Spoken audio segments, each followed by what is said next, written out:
आज हम पढ़ रहे हैं adjustment 18 implied interest. Implied interest का मतलब कभी कभी क्या होता है ना, हमें एडजस्टमेंट्स में ट्रायल बैलेंस के बाहर जो हमें एडजस्टमेंट्स दिए होते हैं वहां पे हमें कोई एडजस्टमेंट दी ही नहीं है, बट तब भी एडजस्टमेंट होती है। ये हम कैसे जानेंगे? ये हम ऐसे जानेंगे कि मान लो ये हमें हमारा ट्रायल बैलेंस है एज अ 31 मार्च 2024।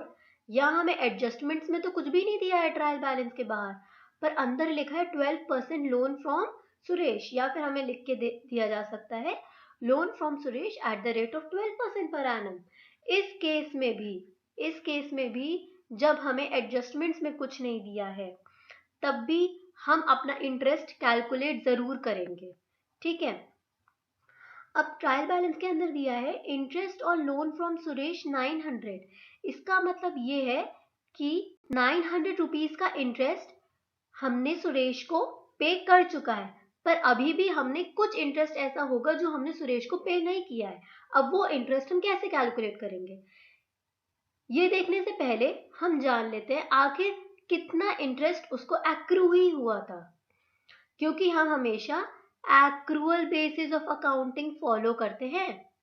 ठीक है, और ये रूल 1, ये एडजस्टमेंट्स पढ़ाते वक्त मैंने सबसे पहले ही बता दिया था कि अगर कोई भी आइटम हमें ट्रायल बैलेंस के अंदर दिए होते हैं तो वो या तो बैलेंस शीट में जाते हैं या फिर वो पीएल अकाउंट में जाते हैं, कहीं एक जगह जाते हैं, दोनों जगह नहीं जाते हैं। बट जो एडजस्टमेंट्स हमें ट्रायल बैलेंस के बाहर दी होती है वो दोनों जगह जाते हैं, पीएल अकाउंट में भी और बैलेंस शीट में भी।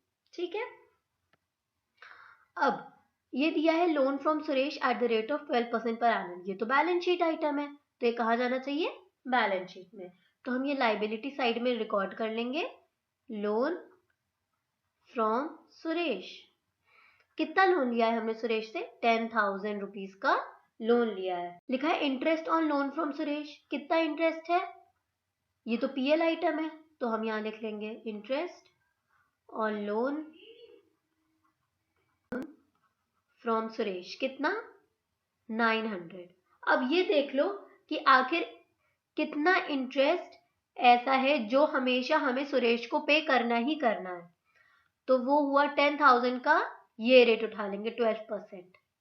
10,000 का 12% कितना हुआ? 1200 रुपीज। इसका मतलब हर साल हमें 1200 रुपीज पे करना ही करना पड़ता है सुरेश को। इसका मतलब हर साल चाहे कुछ हो जाए 1200 एक्रू होता ही होता है। इसका मतलब क्या? इसका मतलब हर साल पीएल अकाउंट में चाहे कुछ हो जाए, हमने इंटरेस्ट पे किया हो चाहे ना किया हो, हमें पीएल अकाउंट में 1200 डेबिट करेंगे ही करेंगे।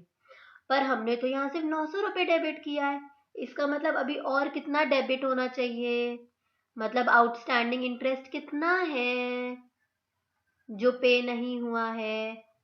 कितना है? 1200 माइनस 900 कितना हुआ? 300। तो हमारे पीएल अकाउंट में यहाँ आ जाएगा 1200।